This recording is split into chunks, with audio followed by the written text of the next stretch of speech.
ઠંડા પીવાનું પણ અત્યારે સલાહ આપવામાં આવી રહી છે, કેમ કે જે પ્રકારે અત્યારે અગન ગોળા જાણે વરસતા હોય એ પ્રકારની સ્થિતિ રાજ્યમાં જોવા મળી રહી છે, ત્યારે લોકો ઘરની બહાર નીકળવાનું ટાળી રહ્યા છે અને એવી અપીલ પણ કરવામાં આવી છે કે જો બહાર નીકળવાની જરૂર ન હોય કામ વગર તો પછી બહાર ન નીકળવું અત્યારે હિતાવહ રહેશે। ત્યારે હવામાન વિભાગે પણ ભીષણ ગરમીની આગાહી કરી છે।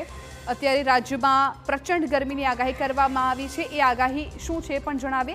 રાજ્યમાં હજુ પણ વધી શકે છે 2 ડિગ્રી જેટલું તાપમાન, 45 ડિગ્રીને પાર જઈ શકે છે આ તાપમાનનો પારો। એટલે વિચાર કરો કે હજુ પણ આગામી દિવસોમાં કેટલો તાપ છે સહન કરવો પડશે રાજ્યવાસીઓએ। અમદાવાદ ગાંધીનગરમાં ગરમીનો કહેર છે। રાજ્યમાં હજુ વધી શકે છે 2 ડિગ્રી જેટલું તાપમાન, 45 ડિગ્રીને પાર જઈ શકે છે આ તાપમાન। મહત્વપૂર્ણ છે કે અમદાવાદ ગાંધીનગરમાં અત્યારે ગરમીનો કહેર જોવા મળી રહ્યો છે અને હજુ પણ જે પ્રકારે આગાહી છે 45 ડિગ્રીને પાર છે એ તાપમાન જઈ શકે છે અને અમદાવાદમાં સતત 4 દિવસથી 43 ડિગ્રીની આસપાસ તાપમાન છે એ જોવા મળી રહ્યું છે। એટલે અમદાવાદવાસીઓ અત્યારે અગન ભઠ્ઠા જેવી ગરમીમાં શેકાઈ રહ્યા છે। હવે ગ્રાફિક્સના માધ્યમથી બતાવે કે અમદાવાદમાં છેલ્લા કેટલાય દિવસનું તાપમાન છે કઈ પ્રકારનું રહ્યું છે। તારીખ વાઇઝ આપને એ તાપમાનના આંકડા બતાવે। આપ જુઓ કે અમદાવાદ અત્યારે જાણે સળગતું હોય એવું લાગી રહ્યું છે।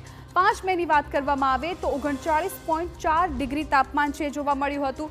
6 મેની વાત કરવામાં આવે તો એ તાપમાનમાં વધારો જોવા મળ્યો છે, 42 ડિગ્રી તાપમાન છે અને ત્યારબાદ પણ સતત વધારો જોવા મળી રહ્યો છે। આપ જુઓ 7 મે કે જ્યાં 43.2 ડિગ્રી તાપમાન છે અમદાવાદમાં જોવા મળ્યું છે। 8 મે 43 ડિગ્રી એટલે 7 મે કરતાં 2 પોઈન્ટનો ઘટાડો જોવા મળ્યો છે, પરંતુ તેમ છતાં 9 મેના દિવસે આપ જુઓ કે 44 ડિગ્રી તાપમાન નોંધાયું છે। એટલે આ આંકડો સ્પષ્ટ કહી રહ્યો છે કે આગામી દિવસોમાં હજુ પણ જો ગરમી વધે તો નવાય નહીં, કેમ કે આ ઉત્તરોત્તર જે વધારો તમે તાપમાનમાં જોઈ રહ્યા છો એ અમદાવાદવાસીઓ અત્યારે અનુભવ પણ કરી રહ્યા છે। એટલે આગામી દિવસોમાં